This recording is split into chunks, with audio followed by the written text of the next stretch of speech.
વાત કરવામાં આવે વડોદરાની તો બુટલેગરોનો પોલીસથી બચવા નવો કિમિયો। માઇનોર કેનાલ પર સંતાડેલો શરાબનો જથ્થો ઝડપાયો છે।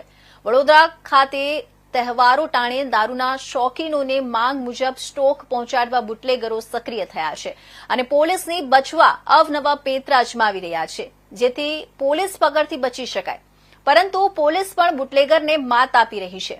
હ્યુમન સોર્સથી માહિતી મળતા એલસીબીએ કારવણથી નાના ફોફડિયા જવાના રસ્તે ચુડેલ માતાજીના મંદિરની સામે માઇનોર કેનાલ પાસે સર્ચ કર્યું હતું, જેમાં પોલીસ ચોંકી ઉઠી હતી।